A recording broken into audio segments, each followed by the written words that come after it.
గడిచిన కాలంలో మనం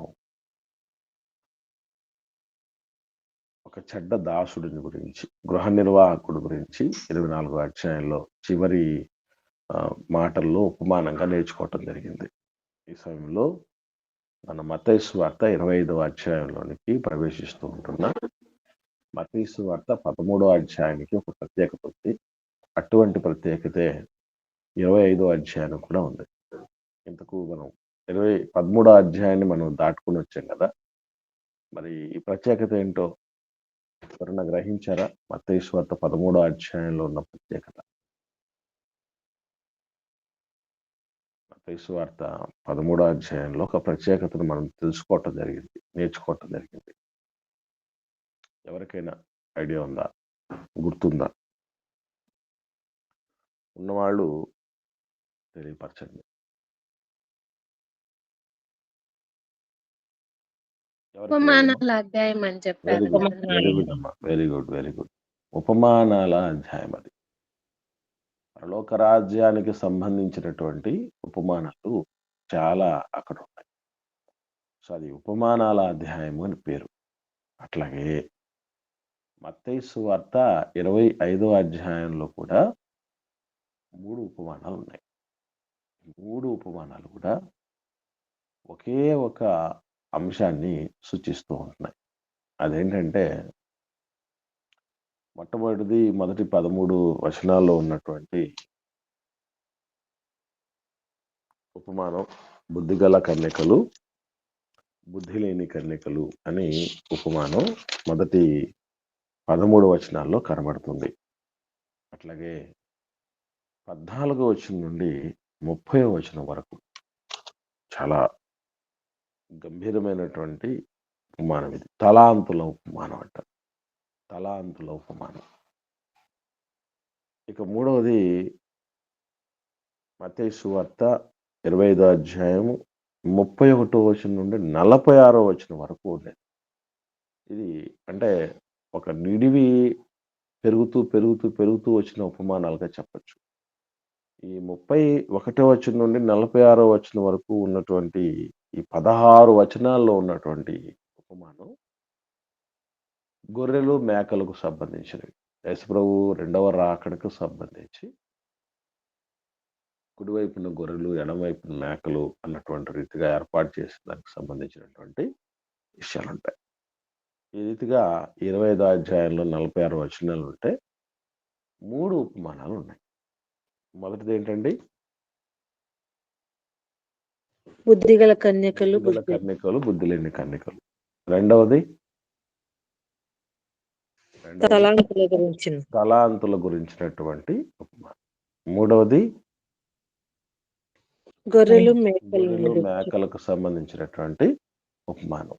ఈ 3 ఉపమానాల్లో ఒకే సామ్యం కనబడుతుంది. అదేంటి చెప్పగలరు ఎవరన్నా? ఈ 3 ఏమా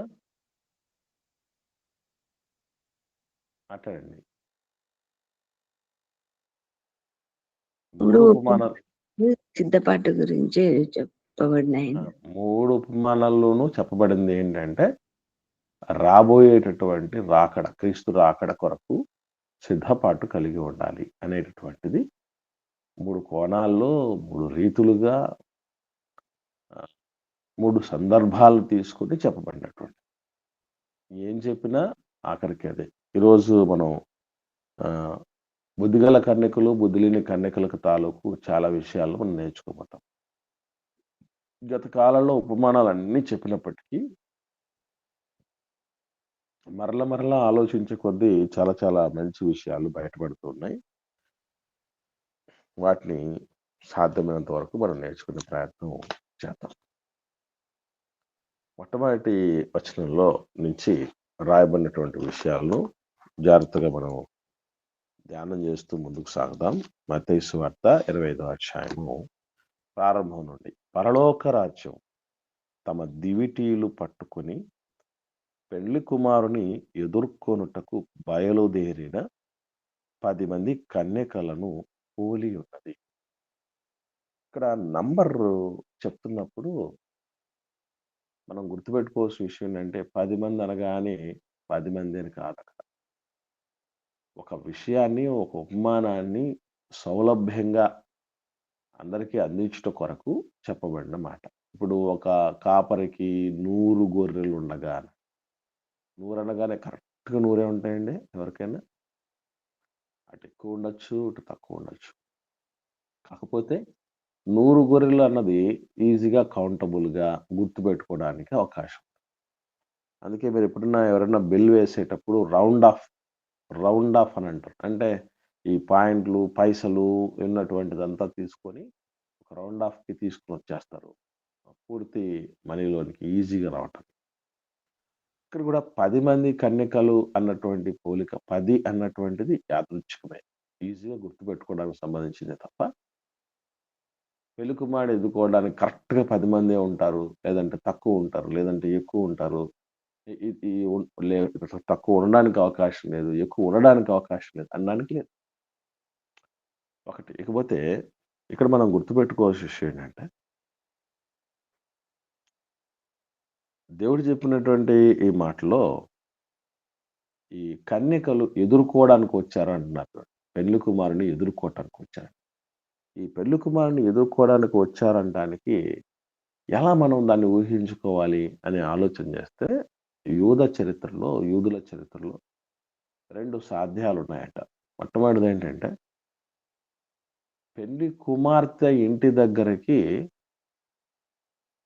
వెళ్ళి పెళ్లి కుమారుడు పెళ్లి కుమార్తెను తీసుకొని పెళ్లి కుమారుడు ఇంటి దగ్గరికి వచ్చేస్తాడట మళ్ళీ.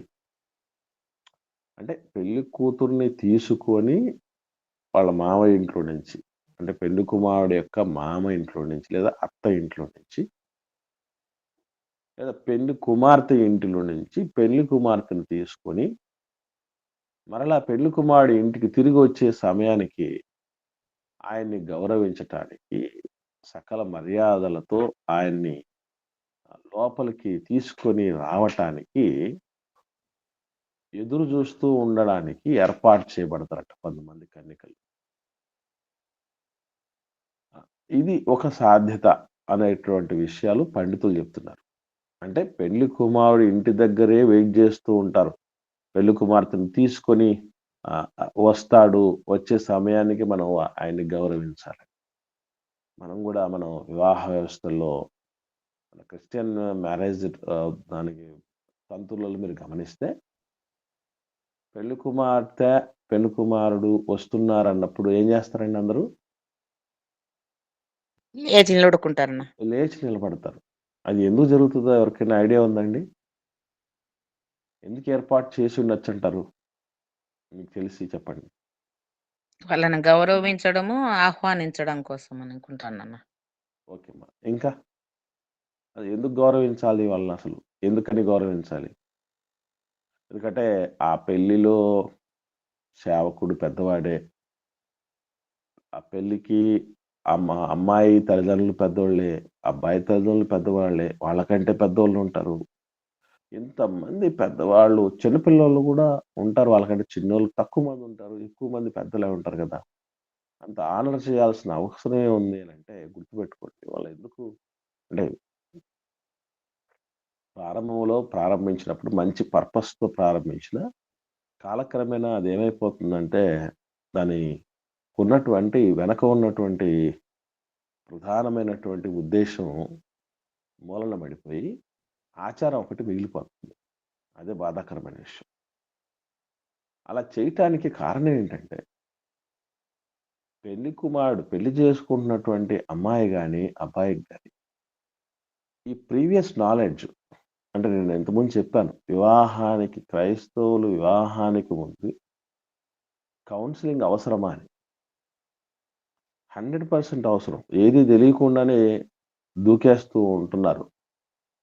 దానివల్ల ఏమైపోతుందనంటే ఎవరి విషయంలో సంతృప్తిగా లేకుండా, సంతోషంగా లేకుండా, వీళ్ళని బట్టి పెద్దలకు సంతోషం లేకుండా మారిపోతుంది.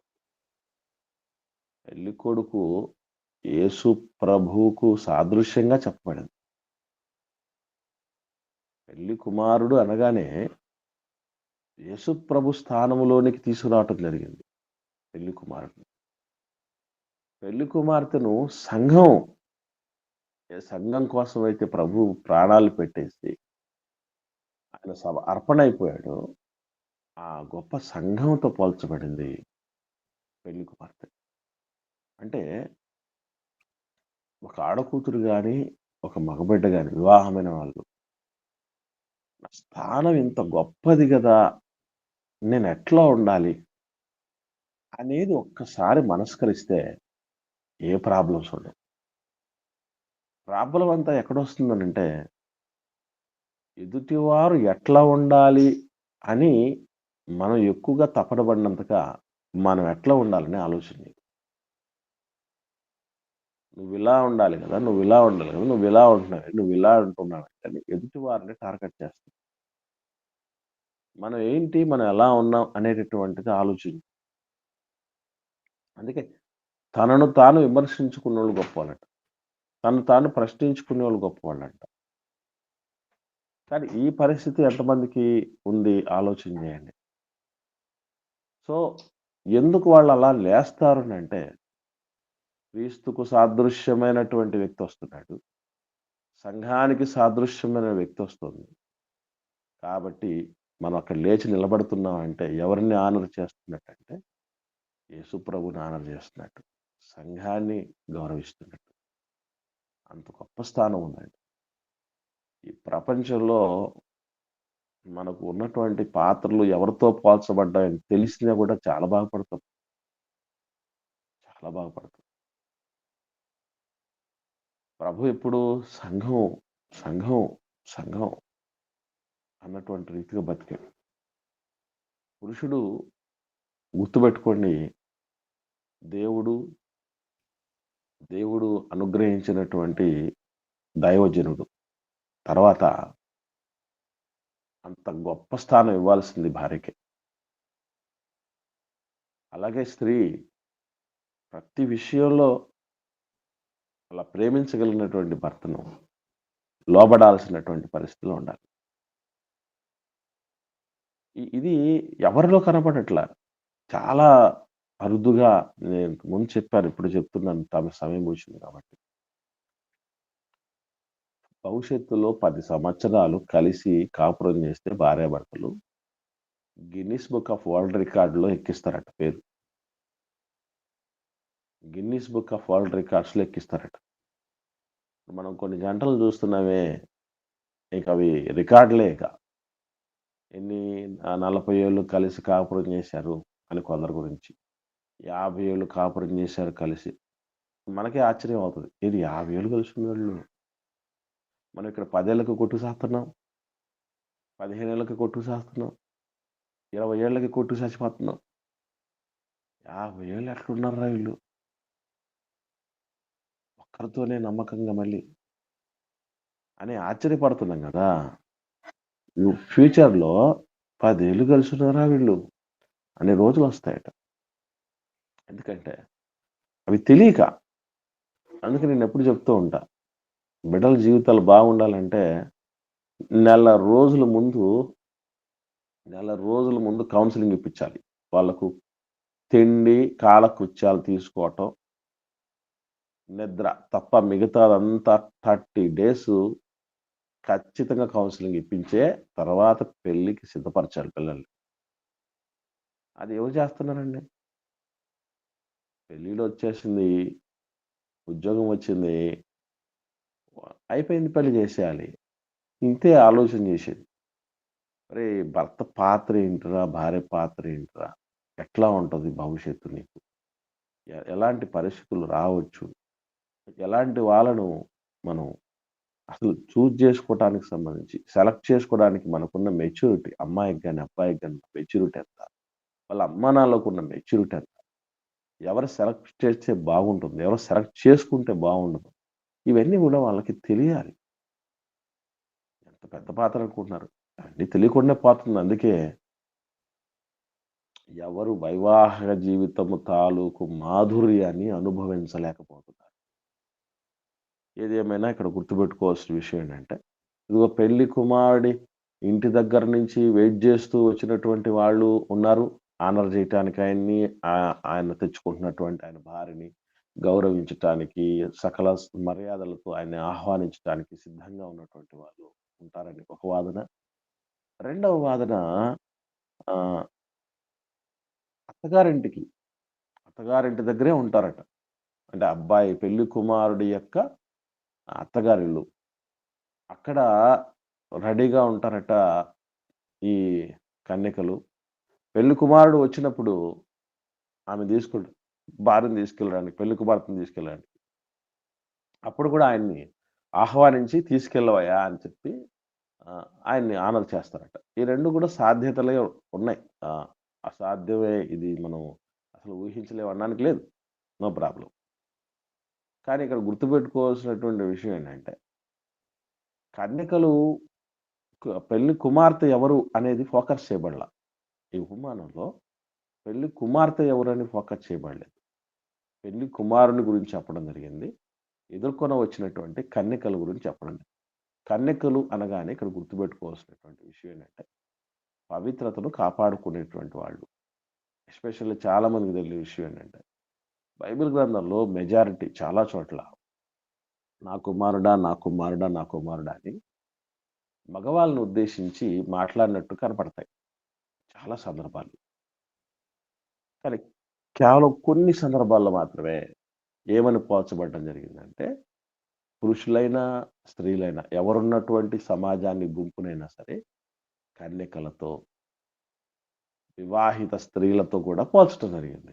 మనకు తెలుసు సంఘం అంతా కూడా దేంతో పోల్చబడిందండి? స్త్రీతో సార్వత్రిక సంఘం అంతా స్త్రీతో పోల్చబడింది. అంటే ఇప్పుడు సంఘములో పురుషులు ఉంటారు, పెద్దలు ఉంటారు, వృద్ధులు ఉంటారు, మగవాళ్ళు ఎంతో మంది ఉంటారు కదా. వాళ్ళందరూ కూడా స్త్రీతో పోల్చబడ్డారు. ఈ విషయం చాలా మంది తెలియదు. అందరూ ఏం బాధపడతారంటే, ఎక్కడ చూసినా పురుషులను ఉద్దేశించి మాట్లాడుతున్నాడు దేవుడు అనుకుంటారు. ఆయనకు పురుషునికి వేరుగా స్త్రీ లేదు, స్త్రీకి వేరుగా పురుషుడు లేడు. మనమే ఈ వేరియేషన్స్ చూస్తున్నాం.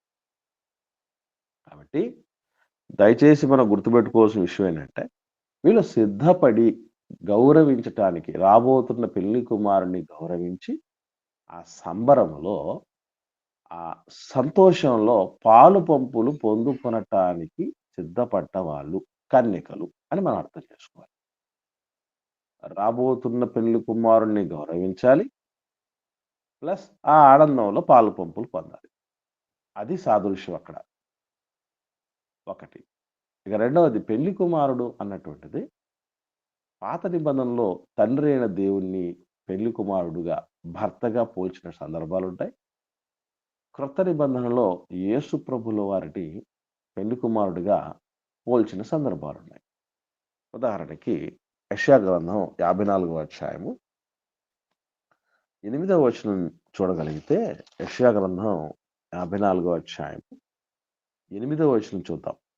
అక్కడ రాయబడినటువంటి మాట ఏంటో ఒకసారి చదవండి. ఉద్రేకము కలిగి నిమిష మాత్రము నీకు విముఖుడనైతిని, నిత్యమైన కృపతో నీకు వాత్సల్యము చూపుదును అని నీ విమోచకుడకు యెహోవా సెలవిచ్చుచున్నాడు. కాదండి, మనకు అక్కడ ఏముంటుందంటే 5వ వచనం చదవండి. 54:5 చదవండి. సృష్టించిన వాడు నీకు భర్తయ్య ఉన్నాడు, సైన్యములకు అధిపతియగు యెహోవా అని ఆయనకు పేరు. చూడండి, అంటే సృష్టికర్తను భర్తగా పోల్చిన సందర్భం కనబడుతుంది. సృష్టికర్తని భర్తగా పోల్చిన సందర్భాన్ని కనబడుతుంది మనకి ఇక్కడ. కాబట్టి ఇశ్రాయేలు సమాజం అంతటి విషయంలో దేవుడు ఎలా పోలిక పోల్చడం జరిగిందంటే, ఒక పోషకుడుగా, ఒక సంరక్షకుడుగా. భర్త అనగానే ఈ 2 చేయాలి. భార్యడల ఆమెను పోషించాలి, ఆమెను సంరక్షించాలి. సో పోషించే పనిలో ఉన్నాడు ఇశ్రాయేలు సమాజాన్ని అంతటిని దేవుడు. వాళ్ళని శత్రురాజుల నుంచి, తెగుళ్ళ నుంచి, చాలా ఇరుకులు, ఇబ్బందులు, సవాళ్ళ నుంచి సంరక్షిస్తున్నటువంటి వాడిగా ఉన్నాడు. సో ఈ 2 లక్షణాలు కలిగి ఉన్న పరిస్థితి కనుక భర్తలాగా పోల్చడం అనేది జరిగింది. అంతే తప్ప మనం చూస్తున్నటువంటి భౌతికమైన భార్యాభర్తల పోలిక కాదది, మర్చిపోకండి. అట్లాగే క్రొత్త నిబంధనలో కూడా యేసు ప్రభుల వారే తన గురించి తాను ఏమని క్లెయిమ్ చేసుకున్నారు? ఏమని చెప్తున్నారు చూడగలిగితే మనం 9వ అధ్యాయము మత్తయి సువార్త 15వ వచనం చూద్దాం. 15వ వచనం మత్తయి సువార్త 9వ అధ్యాయం 15వ వచనం. యేసు ప్రభు మాట్లాడుతున్నారు. ఏమని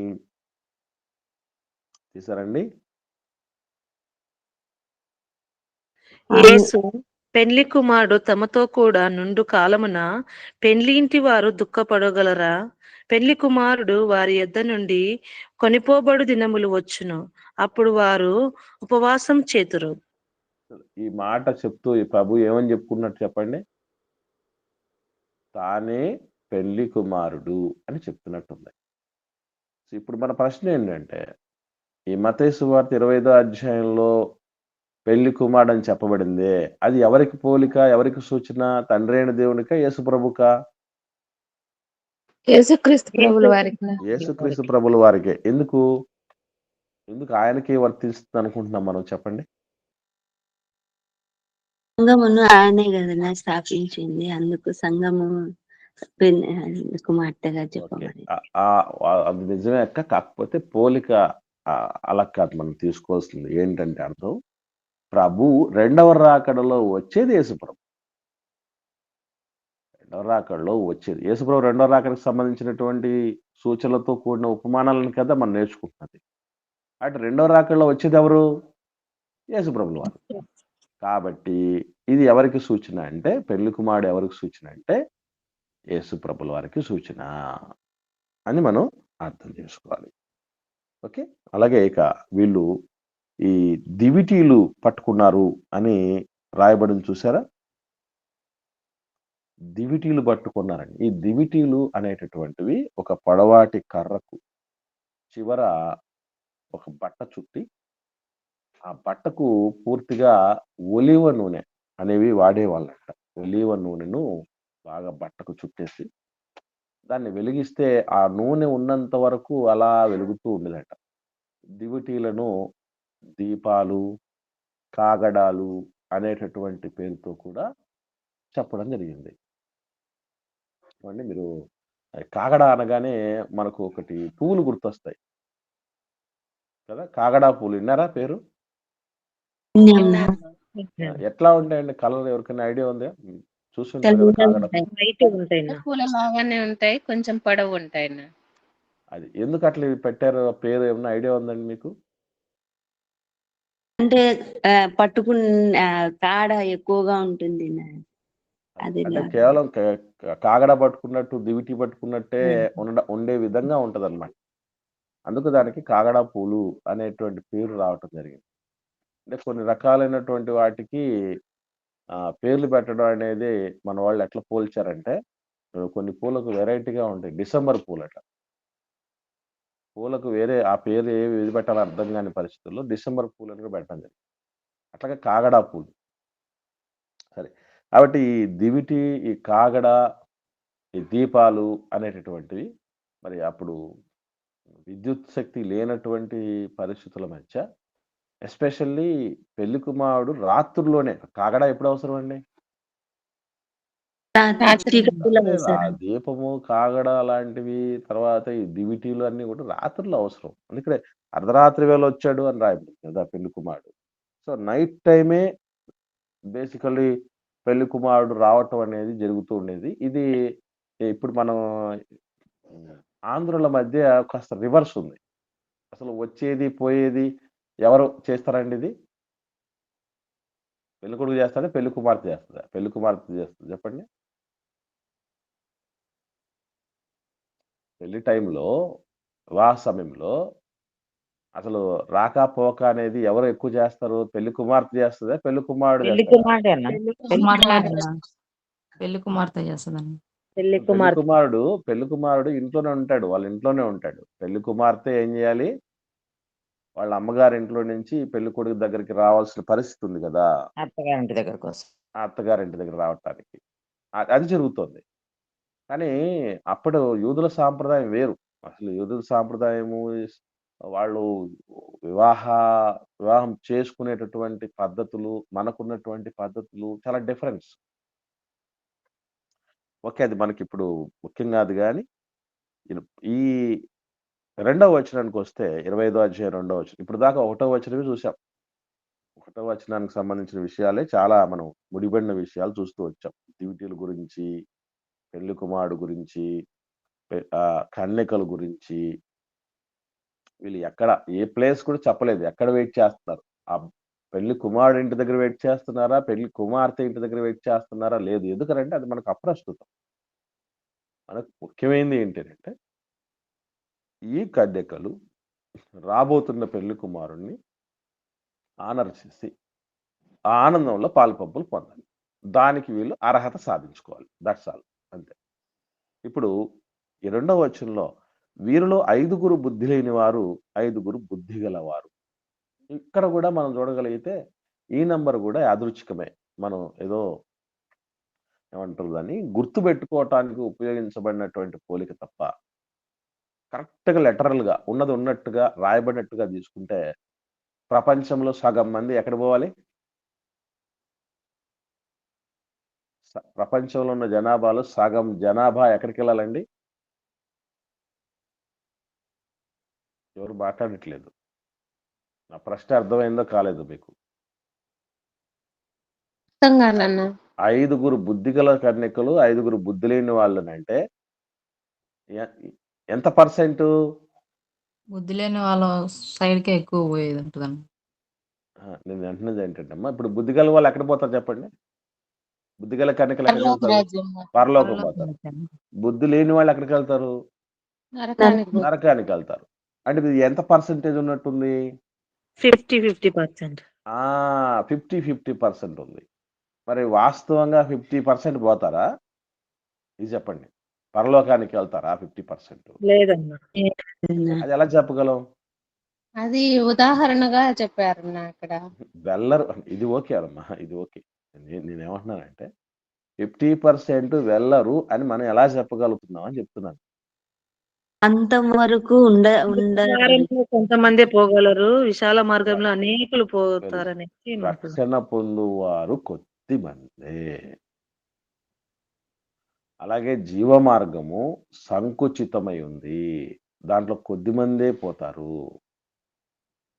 ఇరుకు ద్వారం అది అని రాయబడింది. కాబట్టి శేషమే రక్షించబడుతుంది. శేషం అంటే తక్కువ ఉంటదా? ఎక్కువ ఉంటదండి? మనం తక్కువ. భాగాహారాల్లో చేస్తాం కదా! దాంట్లో ఆఖరిగా మిగిలేది చాలా చిన్నది శేషం అంటే కదా! మిగిలినటువంటిది అంత తక్కువ ఉంటుంది అని అర్థం. ఈ పక్క చెవిలో ఉండేది నంబర్ పెద్దదుంటుంది. ఆ పక్క చెవిలో ఉండేది పెద్ద సంఖ్య ఉంటది. మధ్యలో ఉండేటటువంటిది ఎక్కువ ఉంటది గానీ, కిందలో శేషంగా వచ్చేటటువంటిది మాత్రం తక్కువ ఉంటది. తక్కువ మందే రక్షించబడతారన్నటువంటి మాట ప్రభువు చెప్తూ ఇక్కడికొచ్చేసరికి 5 మంది పొలంలో విషయంలో కూడా పొలంలో ఇద్దరు పని చేస్తూ ఉంటే ఒకరు విడబడతారు, ఒకరు ఎత్తబడతారు. తిరగలి విసురుతూ ఉంటే ఒకరు ఎత్తబడతారు, ఒకరు విడబడతారంటే అది జస్ట్ అవగాహన కొరకు మాత్రమే చెప్పబడింది తప్ప, హమ్మయ్య! 50% పరలోకానికి పోతారనమాట. ఈజీగా 50%లో మనం ఉంటాంలే అనుకోడానికి లేదు. అది గుర్తుపెట్టుకోండి. ఇక్కడ బుద్ధి గలవాళ్ళు, బుద్ధి లేనివాళ్ళు ఇద్దరు కన్యకలే. వాళ్ళలో ఉన్నటువంటి పోలిక ఏంటంటే ఇద్దరు కన్యకలే.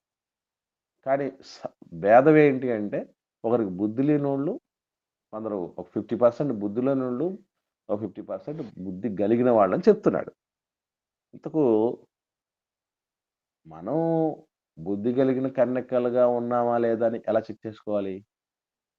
అలాగే బుద్ధికి లేని కన్యకల లాగా మనం ఉన్నామా లేదా అని ఏ జాబితాలో మనం ఉన్నామని ఎలా మనం బేరీజు వేసుకోవాలి అనేది చాలా ముఖ్యమైనది.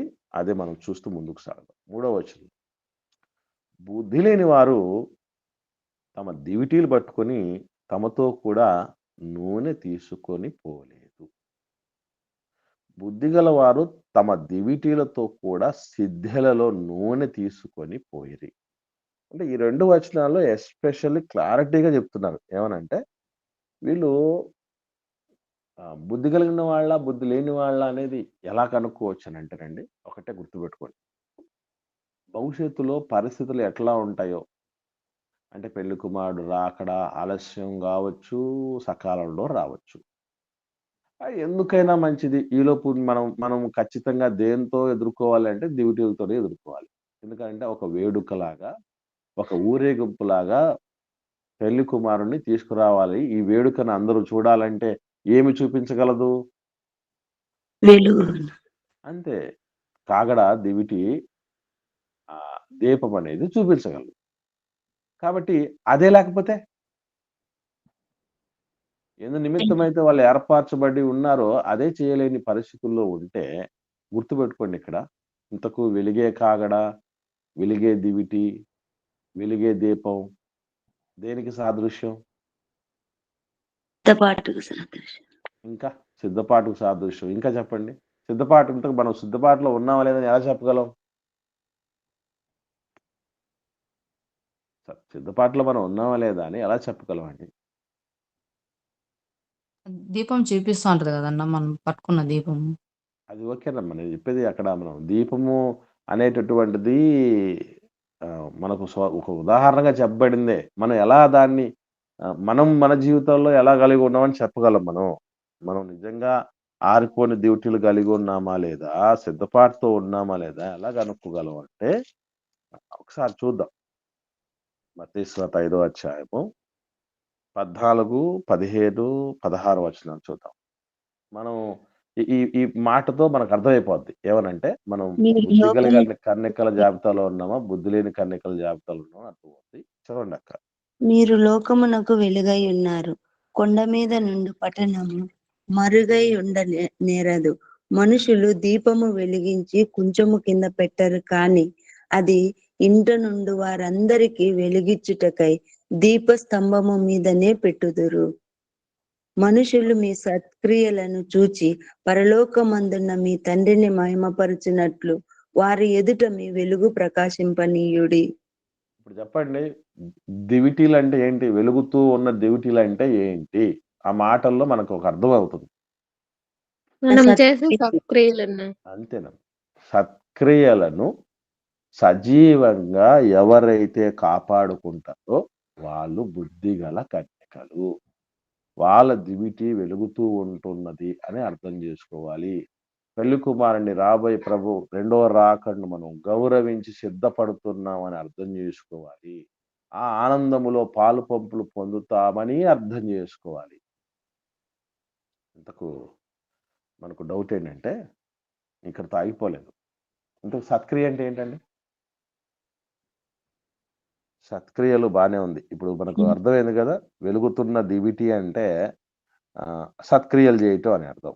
సత్క్రియలు అంటే మంచి పనులు అని. మంచి పనులు.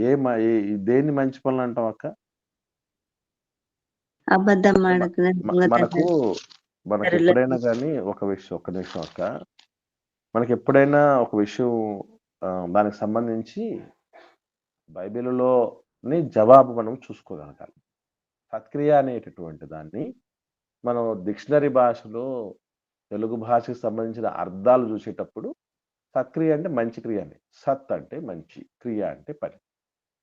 మంచి పని అండి. బానే ఉంది. మరి ఆ మంచి పని ఏంటి అనేటటువంటిది మనకు తెలియాలి. ఎవరైనా ఇతరులకు హాని చేయకుండా ఉండడమే మంచి పని. ఇతరులకు హాని చేయకుండా ఉండటం మంచి పని. ఇంకా మాట్లాడండి. దేవుడు చెప్పిన ఆజ్ఞలను పాటించడమే మంచి పనులను. ఓకేమ్మా.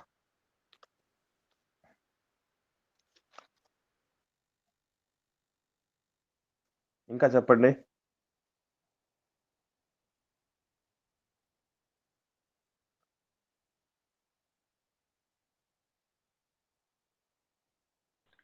పాపము చేయకపోవడమే సత్యక్రియలు. పాపము చేయకపోవటం సత్క్రియలు. ఇతరులకు హాని చేయకపోవటం సత్క్రియలు. ఇంకా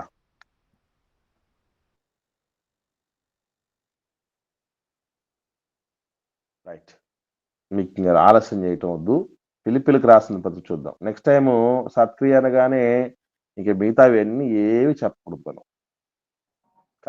ఇంకా డైరెక్ట్గా ఆన్సర్లోకి వెళ్ళిపోవాలి. మొదటి అధ్యాయము సత్ అంటే వాక్యం సత్క్రియ, సత్యం వాక్యం ప్రకటించడం సత్క్రియ అన్న. ఓకే అమ్మా, రైట్, మంచి మాట అమ్మా, కరెక్ట్, దగ్గరలో ఉన్నారు మీరు, చాలా దగ్గరలో ఉన్నారు. దానికి మనం బిబిలికల్గా చూద్దాం. ఫిలిప్పీలకు రాసిన పత్రిక మొదటి అధ్యాయము 3-6 వచనాలు. మొదటి దినము నుండి ఇది వరకు సువార్త విషయంలో మీరు నాతో పాలివారై యుండుట చూచి మీలో ఈ సత్క్రియను ఆరంభించిన వాడు యేసుక్రీస్తు దినము వరకు దానిని కొనసాగించునని రూఢిగా నమ్ముచున్నాను గనుక చూడండి, చాలక్క. ఇప్పుడు చెప్పండి, సత్క్రియలు అంటే ఏమని చెప్తున్నారు అక్కడ చెప్పండి. సువార్త సువార్త విషయంలో పాలిభాగస్తులు అవ్వటం. సువార్త విషయంలో పాలిభాగస్తులు అవ్వటం అంటే ఏంటి అర్థం? సువార్త విషయంలో పాలిభాగస్తులు అంటే అర్థం ఏంటంటే ఒకటే గుర్తుపెట్టు, రక్షణ కార్యం. అంటే ఒక ఆత్మను రక్షించేటటువంటి పనిలో ఎవరైతే నిరంతరం ఉంటారో వాళ్ళు బుద్ధిగల కన్యకలు, వాళ్ళ దివిటి వెలుగుతూ ఉంటుంది. వాళ్ళు రాబోయేటటువంటి పెళ్లి విందు ఆనందములో కలకాలం ఉంటారు. అది గుర్తుపెట్టు. అంటే ఒక పాపి రక్షణ కార్యంలో మనం ఎంతమంది ఉంటాం? ఆ రక్షించబడినటువంటి పాపిని ప్రభు రాకడ కొరకు సిద్ధపరిచే పనులు ఎంతమంది? అదే సత్క్రియలు. సత్క్రియలు అంటే ఏవో కాదు, ఎందుకంటే ఇది చేస్తున్న వాళ్ళకి దేవుడు ఏమిస్తాడని రాయబడిందండి. ఒకసారి ఆ మాట కూడా చూద్దాం. సత్క్రియలు చేస్తే మనకేంటి లాభం అంటే, రోమిలకు రాసిన పత్రిక 2వ అధ్యాయము 7వ వచనంలో రాయబడింది. సత్క్రియ చేసిన వాళ్ళకి ఏమవుతుంది అనేది చూడండి. రోమపత్రిక 2వ అధ్యాయము 7వ వచనం.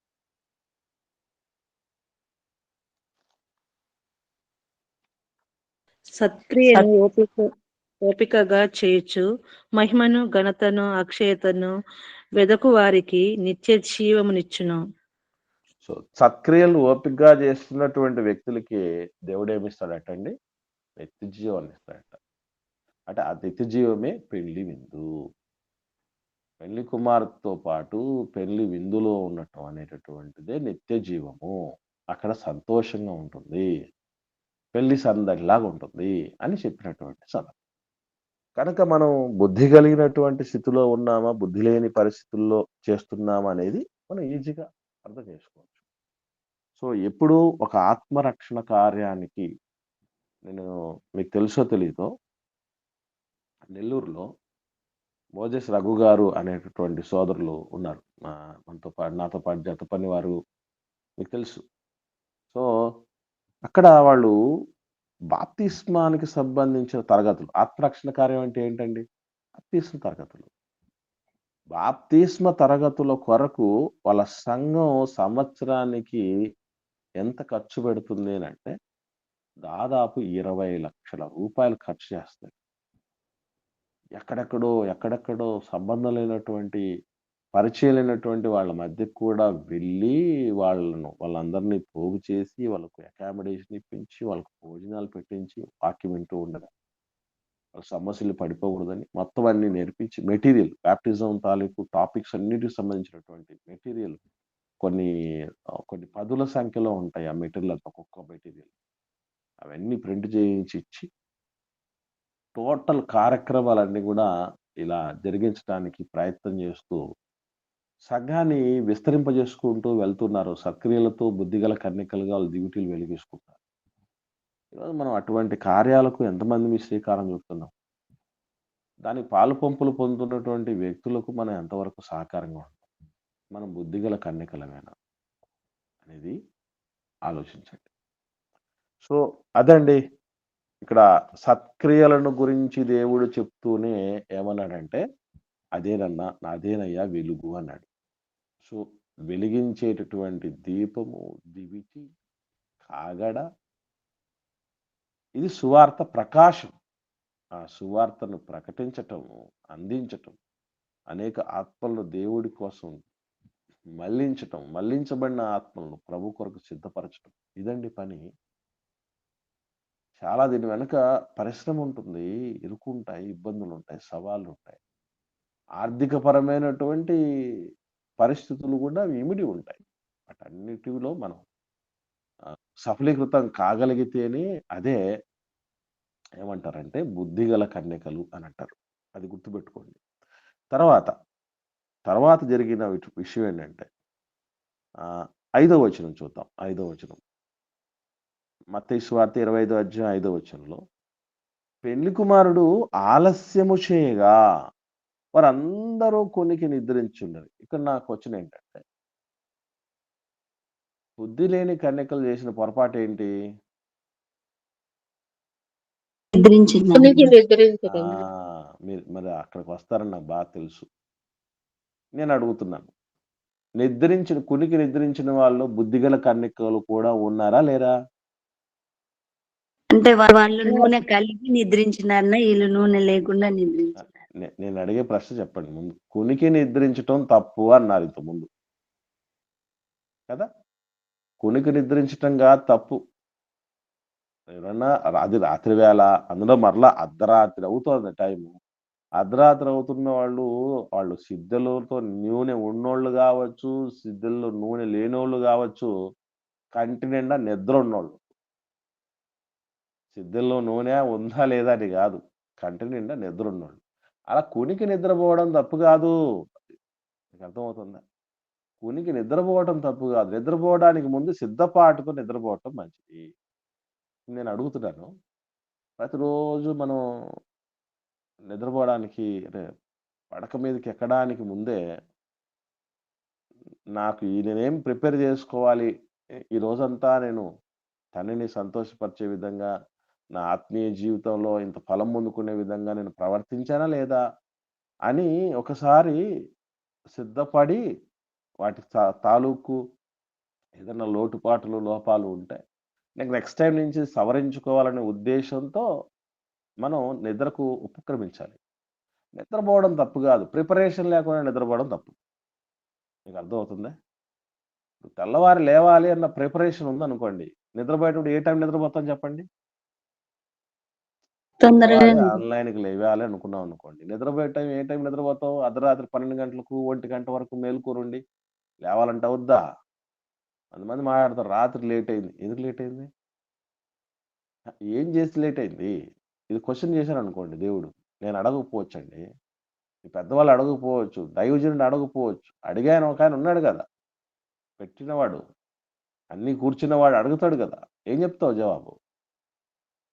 అంటే ప్రిపరేషన్ మోస్ట్ ఇంపార్టెంట్, అదే చెప్తున్నాడు ఇక్కడ. కాబట్టి ప్రిపేర్ అయ్యి నిద్రపో, నో ప్రాబ్లం.